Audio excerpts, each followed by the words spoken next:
This is Radio Entrepreneurs. My name is Jeffrey Davis, and we're on the air with On the Record at O'Brien and Levine, court reporting.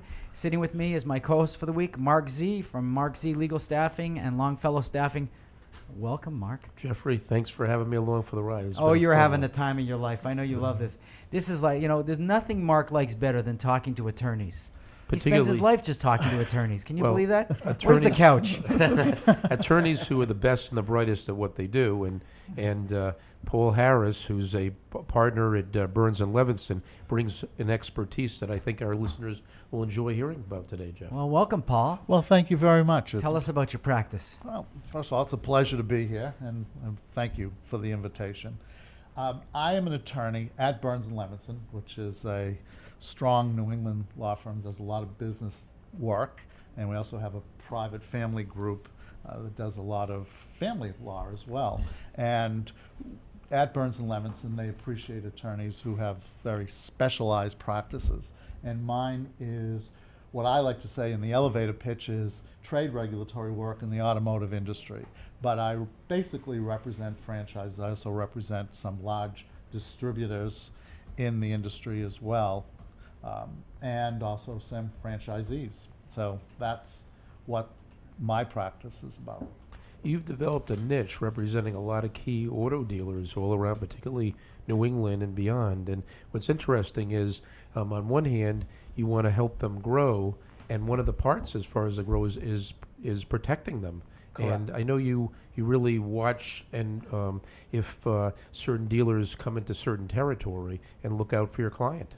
That's correct. You know, what I thought in talking about the industry is that one of the things I wanted to discuss was that dealers or any franchisee really feels that when they get that franchise agreement that, oh, they're the David and you have the Goliath as the manufacturer or the franchisor, and so they just basically say, well, whatever they put in front of me, I have to sign.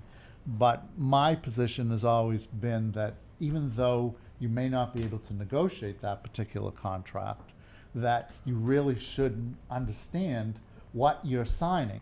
A lot of the excuse I'll get is that, oh, I couldn't negotiate it.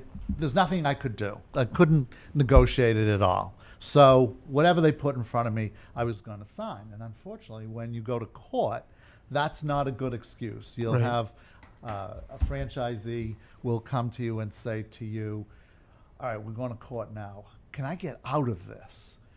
And they'll say, and I'll say, well, why do you say get out of this? Well, I didn't know what I was signing. I said, you're a sophisticated businessman. There is no judge that is going to believe that you didn't understand what you were signing or didn't even look at it. Right. So that's not a viable excuse. The problem is who has standing.